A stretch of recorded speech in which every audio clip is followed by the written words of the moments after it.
भारतीय रुपए की वैल्यू बहुत तेजी से गिरती जा रही है। 1947 में इसी रुपए की वैल्यू $1 के मुकाबले करीब 3.3 रुपीस थी, जो आज गिर के करीब 80 रुपए पर डॉलर हो चुकी है। स्पेशली अगर हम देखें कि मोदी गवर्नमेंट के आने के बाद साल 2014 से 2022 के बीच में रुपए की कीमत में करीब 25% से ज्यादा गिरावट आई है। तो क्या हम श्रीलंका के रास्ते पे अब जा रहे हैं?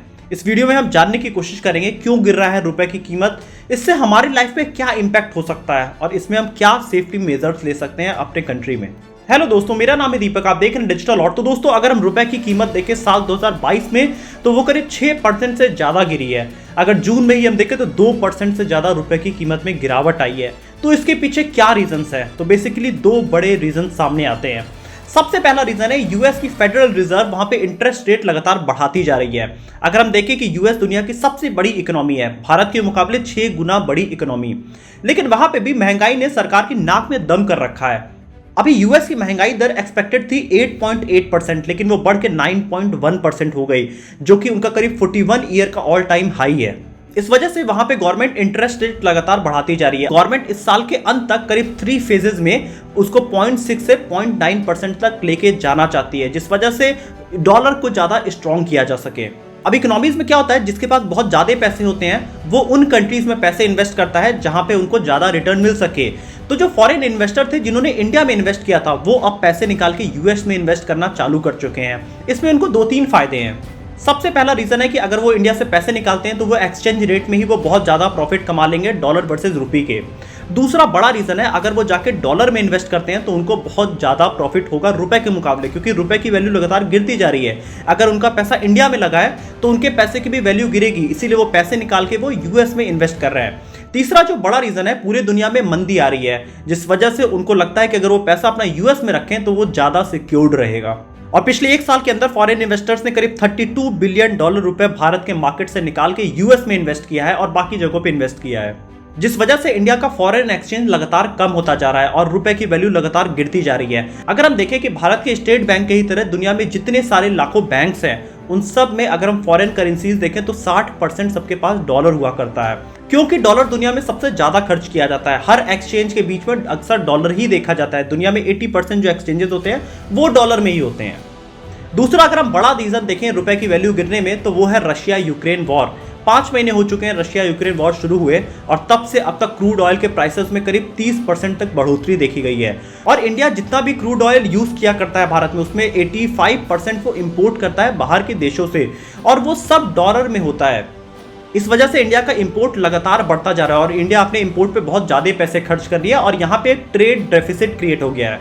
ट्रेड डेफिसिट क्या होता है? अगर आपने $10 इंडिया से एक्सपोर्ट किया और आपने $15 इंपोर्ट किया, तो इसका जो डिफरेंस होगा $5 आप नेगेटिव में गए हैं, क्योंकि आपने इंपोर्ट ज्यादा किया है, आपने एक्सपोर्ट कम किया है, जिस वजह से ये $5 का नेगेटिव हो गया है और यही होता है ट्रेड डेफिसिट। और इंडिया इस समय ऑल टाइम लो पे है अपने ट्रेड डेफिसिट में। इंडिया का ट्रेड डेफिसिट बढ़ के करीब $24 बिलियन है, जो कि ऑल टाइम हाई हो चुका है। तो इन दोनों रीजंस की वजह से रुपए की वैल्यू लगातार गिरती जा रही है। तो यहाँ पे अगर हम ओवरऑल देखें तो भारत एक इंपोर्ट कंट्री है, मतलब इंडिया इंपोर्ट ज्यादा करता है और एक्सपोर्ट कम किया करता है। तो ये एक मेजर रीजन है कि इंडिया की रुपये की वैल्यू लगातार गिरती जा रही है। तो दोस्तों, रुपए का गिरना कैसे हमें अफेक्ट करेगा, इसको समझने के लिए हमें भारत का इंपोर्ट समझना होगा कि भारत क्या क्या चीजें इंपोर्ट करता है। तो अपने टोटल इंपोर्ट्स में से भारत मिनरल फ्यूल्स और क्रूड ऑयल्स करीब 30% तक इंपोर्ट करता है।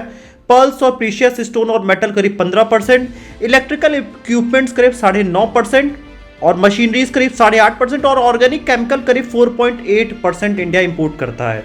तो दोस्तों, आप इस इंपोर्ट में देख पा रहे होंगे कि इंडिया सबसे ज्यादा ऑयल्स इंपोर्ट करता है, मतलब क्रूड ऑयल। अगर हम बात करें कि लास्ट ईयर इंडिया ने करीब $170 बिलियन का क्रूड ऑयल इंपोर्ट किया था, और ये लगातार क्रूड ऑयल का इंपोर्ट भारत में बढ़ता जा रहा है। अब दोस्तों, आप क्लियरली समझ लीजिए, अगर क्रूड ऑयल का प्राइस जो इंडिया में आ रहा है उसका प्राइस अगर बढ़ेगा तो हमारे इंडिया में जितना भी ट्रांसपोर्टेशन होता है, मतलब एक जगह से दूसरी जगह जो भी खाने पीने की चीज़ें ले जाई जाती है, जो हमारे घरों के किचन तक आती है, उन सब चीज़ों को रेट बढ़ेंगे, क्योंकि क्रूड ऑयल बढ़ेगा तो पेट्रोल डीजल का रेट बढ़ेगा, पेट्रोल डीजल का रेट बढ़ेगा तो जो ट्रक्स वगैरह जो लोडिंग अनलोडिंग करते हैं एक जगह से दूसरी जगह, उनके प्राइसेस बढ़ जाएंगे और वो सब कुछ ऐड होकर हमारे किचन के हर एक चीज़ों का दाम बढ़ जाएगा। तो यहाँ तक इम्पैक्ट होता है एक क्रूड ऑयल के प्राइस का हमारे लाइफ से। लेकिन दोस्तों, यहाँ सबसे बड़ी जो प्रॉब्लम है जिसके बारे में आपसे कहीं बात नहीं किया गया है, तो दोस्तों अभी तक आपने मोस्टली पढ़ा होगा कि यूक्रेन रशिया के वॉर की वजह से इंडिया में क्रूड ऑयल का प्राइस बढ़ रहा है, जिस वजह से इंडिया में महंगाई बढ़ रही है। लेकिन दोस्तों सच एक और भी है। इंडिया की पिछली 4 गवर्नमेंट्स ने इंडिया में क्रूड ऑयल के प्रोडक्शन पे कोई खास काम नहीं किया है। आइए इसको थोड़ा डिटेल में समझने की कोशिश करते हैं। बेसिकली दोस्तों क्या होता है कि इंडिया क्रूड ऑयल 85% इंपोर्ट करता है, लेकिन 15% इंडिया खुद भी जनरेट करता है। जैसे कि अरुणाचल प्रदेश, आंध्र प्रदेश, आसाम, गुजरात, नागालैंड, राजस्थान, तमिलनाडु, ये सब जगहों से इंडिया क्रूड ऑयल का प्रोडक्शन किया करता है। दोस्तों आप ये सोच रहे होंगे कि इंडिया सऊदी अरेबिया तो नहीं है जहां पे इतना ज़्यादा क्रूड ऑयल का प्रोडक्शन हो जाए, लेकिन इंडिया में जितना भी क्रूड ऑयल का प्रोडक्शन होता है, इंडियन गवर्नमेंट्स और इंडिया की कंपनीज उसको एफिशिएंटली प्रोड्यूस नहीं करती हैं। इसीलिए आप देखेंगे लगातार ईयर बाय ईयर डिक्लाइन आया है इंडिया में क्रूड ऑयल के प्रोडक्शन का। इंडिया में मेजरली 2 कंपनीज क्रूड ऑयल का प्रोडक्शन करती हैं, एक ओएनजीसी और एक ऑयल इंडिया। लेकिन ये लगातार देखा गया है कि ओएनजीसी पे ही इंडिया ज़्यादा डिपेंडेंट है, प्राइवेट प्लेयर्स की एंट्री बहुत ज़्यादा कम है और ओएनजीसी के पास जितने भी वेल्स हैं जहां से ऑयल का प्रोडक्शन करते हैं वो सब अब ड्राई हो चुके हैं, मतलब वो कंप्लीटली मेच्योर हो चुके हैं, वहां से और ज़्यादा प्रोडक्शन नहीं किया जा सकता है। इंडिया अपने नए प्रोडक्शन पे काम ही नहीं कर रहा है। बेसिकली नेचुरल गैस और ऑयल सेडिमेंट्री रॉक्स में पाए जाते हैं और अभी तक भारत ने इन सेडिमेंट्री रॉक्स का सिर्फ 22% हिस्सा को एक्सप्लोर किया है। मतलब अभी भी करीब 78% हिस्सा इंडिया का अनएक्सप्लोर्ड है, जहां पे क्रूड ऑयल बहुत बड़ी मात्रा में पाया जा सकता है और इंडिया अपनी इंपोर्ट डिपेंडेंसी कम कर सकता है क्रूड ऑयल के ऊपर।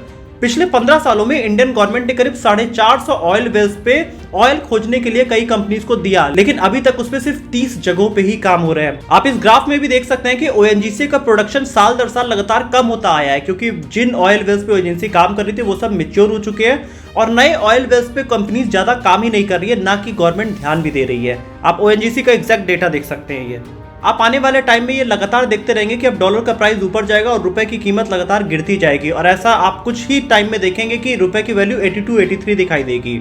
कुछ डेटा का ये भी कहना है कि 2029 के फाइनेंशियल ईयर तक रुपए की वैल्यू करीब 94 से 96 रुपये पर डॉलर हो जाएगी।